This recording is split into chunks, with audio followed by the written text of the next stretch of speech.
যুদ্ধের আগুনে জ্বলছে বিশ্ব। মধ্যপ্রাচ্যের আকাশে যুদ্ধ বিমান, সমুদ্রপথে যুদ্ধ জাহাজ আর অর্থনীতির অন্দরে তৈরি হচ্ছে এক অদৃশ্য লড়াই।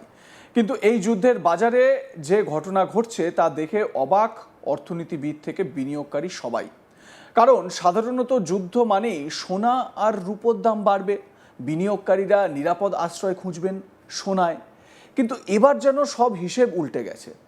যুদ্ধ বাড়ছে, উত্তেজনা বাড়ছে, তেলের দাম বাড়ছে, অথচ সোনা আর রূপোর দাম পড়ছে। হ্যাঁ, ঠিকই শুনছেন। যে সোনা এতদিন ছিল নিরাপদ সম্পদের প্রতীক, সেই সোনার বাজারেই এখন অদ্ভুত অস্থিরতা। কখনো দাম বাড়ছে, আবার পরের দিনই ধপ করে পড়ে যাচ্ছে। যারা আগেভাগে সোনা কিনে রেখেছিলেন তাদের অনেকেই এখন মাথায় হাত দিয়ে বসে আছেন, কারণ যুদ্ধের বাজারে সোনার এই পতন অনেকের কাছেই একেবারে অপ্রত্যাশিত। বুধবার আবারও সেই ছবিই দেখা গেল। কমোডিটি মার্কেটে রূপোর দামে দেখা গেল পতন।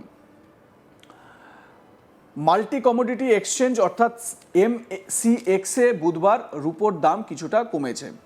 আগের দিনের বৃদ্ধি দেখে অনেক বিনিয়োগকারী আশা করেছিলেন বাজার আবার উপরের দিকে যাবে, কিন্তু তার বদলে এলো ধাক্কা। আর এই ধাক্কা শুধু রূপোর বাজারেই নয়, সোনার বাজারেও। সাম্প্রতিক বাজার দর বলছে ভারতের বাজারে এখন 24 ক্যারেট সোনার 1 গ্রাম দাম ঘোরাফেরা করছে প্রায় 16,069 টাকার আশেপাশে, আর 22 ক্যারেট গয়নার সোনার দাম 14,730 টাকা প্রতি গ্রাম। অন্যদিকে রূপোর বাজারেও দেখা যাচ্ছে একই ছবি। বর্তমানে প্রতি কেজি রূপোর দাম প্রায় 2,80,000 টাকা। যুদ্ধের আবহে এই দাম পড়ে যাওয়ায় অনেক বিনিয়োগকারী এখন বড় প্রশ্ন তুলছেন। যুদ্ধ বাড়ছে, তেলের দাম বাড়ছে, বিশ্ব অর্থনীতি অনিশ্চয়তায় ভুগছে, তাহলে সোনা আর রূপোর দাম কমছে কেন? এই প্রশ্নের উত্তর খুঁজতে গিয়ে অর্থনীতিবিদরা বলছেন এটা শুধু বাজারের সাধারণ ওঠানামা নয়, বরং এটি হতে পারে বিশ্ব অর্থনীতির গভীরে জমে ওঠা বড় অস্থিরতার একটি ইঙ্গিত। কারণ এই মুহূর্তে একসঙ্গে কাজ করছে একাধিক শক্তিশালী অর্থনৈতিক কারণ।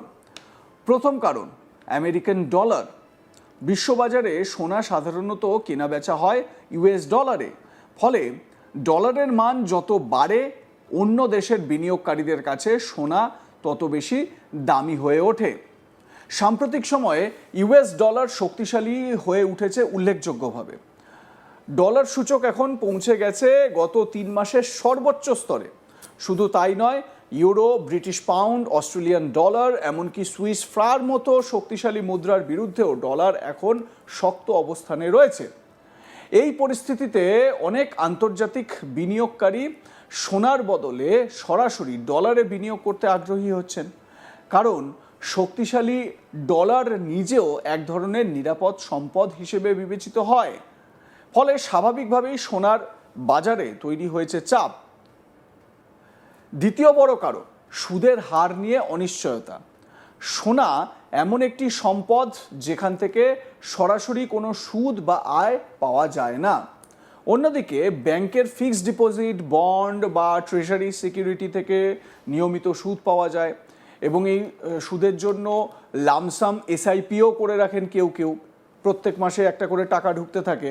ফলে যখন সুদের হার বেশি থাকে তখন অনেক বিনিয়োগকারী সোনার বদলে সেই সুদ প্রদানকারী সম্পদের দিকেই ঝুঁকে পড়েন।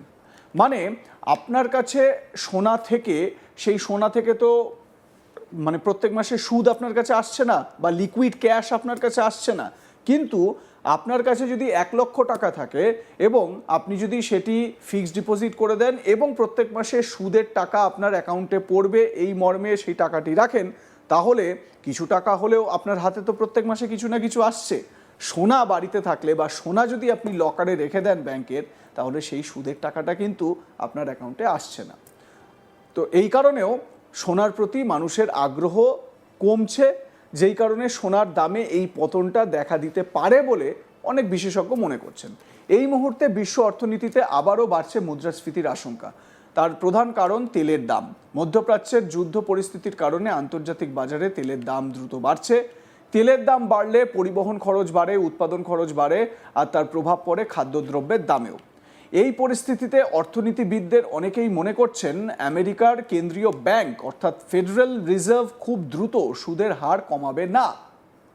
বাজারে এখন ধারণা তৈরি হয়েছে যে অন্তত জুন মাস পর্যন্ত সুদের হার কমানো নাও হতে পারে।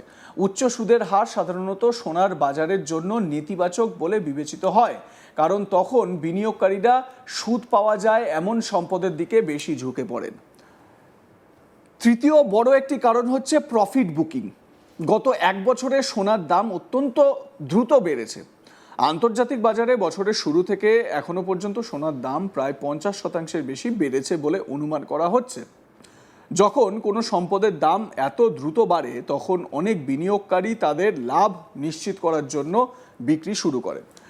বাজারের ভাষায় একে বলা হয় প্রফিট বুকিং। বিশেষ করে যখন শেয়ার বাজারে ধাক্কা লাগে তখন অনেক বিনিয়োগকারী নগদ অর্থ জোগাড় করার জন্য সোনা বা রূপো বিক্রি করে দেন। শুধু বিনিয়োগকারী নন, সাধারণ মানুষ, মানে আমি এই খবরটা যখন আপনাদের সামনে বলছি, অনেক সাধারণ মানুষ হয়তো এরকমও আছেন যে সোনাটা দাম 1,60,000-এর কাছে 1,60,000 হয়ে গিয়েছিল, সেই সোনা যদি 1,50,000-এর নিচে নেমে যায় তাহলে আগামী দিনে যত যাবে তত যদি সোনার দাম কমতে থাকে তাহলে তো আরও লস হবে। তাহলে সেই সোনাটা বিক্রি করে দিয়ে, এখন যখন বাজারে সোনার দাম এত কম, সেটা বিক্রি করে দিয়ে টাকাটা হাতে নিয়ে সেটা এই এসআইপি বা অন্য যে ইনভেস্টমেন্টগুলো রয়েছে সেই ইনভেস্টমেন্টগুলোতে করা যায়। আবার যখন সোনার দাম বাড়বে করছে, সেই সময় কিছুটা সোনা কিনে রেখে আবার রেখে দিলাম, তো সেক্ষেত্রে সোনার দাম বৃদ্ধি পেল, বাজারটা চাঙ্গা হলো, সোনার বাজারটা, তাই না? অনেকে হয়তো এরকম মনে করে থাকতে পারেন। বর্তমানে বিশ্বজুড়ে শেয়ার বাজারে অস্থিরতা বাড়ায় এই প্রবণতা আরও স্পষ্ট হয়ে উঠেছে। বিশ্বের বহু বড় স্টক মার্কেটে দেখা যাচ্ছে বিক্রির চাপ। অনেক দেশে আতঙ্কে বিনিয়োগকারীরা শেয়ার বিক্রি করছেন, ফলে মুহূর্তের মধ্যে উবে যাচ্ছে কোটি কোটি টাকার সম্পদ। বাজারে তৈরি হচ্ছে এক ধরনের অর্থনৈতিক সুনামি। এই পরিস্থিতিতে অনেক বিনিয়োগকারী নগদ অর্থ হাতে রাখতে চাইছেন, ফলে তারা সোনা ও রূপো বিক্রি করছেন। চতুর্থ কারণ কেন্দ্রীয় ব্যাংক সংক্রান্ত গুজব। বাজারে অনেক বিশ্লেষক মনে করছেন কিছু কেন্দ্রীয় ব্যাংক হয়তো সোনা বিক্রি করে নগদ অর্থ সংগ্রহ করতে পারে। যদিও এই তথ্য এখনও নিশ্চিত নয়, তবুও এই ধরনের গুজব বাজারে বড় প্রভাব ফেলতে পারে। বিশ্ব গোল্ড কাউন্সিলের তথ্য অনুযায়ী বছরের শুরুতে কেন্দ্রীয় ব্যাংকগুলোর সোনা কেনা উল্লেখযোগ্যভাবে কমেছে। শুধু জানুয়ারি মাসে কেন্দ্রীয় ব্যাংকগুলো মোট 5 টন সোনা কিনেছে, অথচ গত এক বছরে প্রতি মাসে গড়ে প্রায় 27 টন সোনা কেনা হয়েছিল। এই বিশাল পার্থক্য বাজারে কিছুটা উদ্বেগ তৈরি করেছে। পঞ্চম এবং শেষ বড় কারণ হচ্ছে বিশ্ব আর্থিক বাজারে বাড়তে থাকা সতর্কতা। বিশ্বের বড় বড় বিনিয়োগ প্রতিষ্ঠানগুলো এখন ঝুঁকি নেওয়ার ক্ষেত্রে অনেক বেশি সতর্ক হয়ে উঠেছে। সম্প্রতি বিশ্বের বৃহত্তম সম্পদ ব্যবস্থাপনা সংস্থাগুলোর একটি ব্ল্যাকরক একটি বড় সিদ্ধান্ত নিয়েছে। সংস্থাটি তাদের একটি বড় প্রাইভেট ক্রেডিট ফান্ড থেকে বিনিয়োগকারীদের টাকা তোলার উপর সীমা আরোপ করেছে। আপনাদের মতামতের বিষয় কি জানাতে ভুলবেন না। দেখতে থাকুন আজ তাক বাংলা, সাবস্ক্রাইব করুন আমাদের ইউটিউব চ্যানেলটি, বেল আইকন প্রেস করুন নোটিফিকেশন পেতে।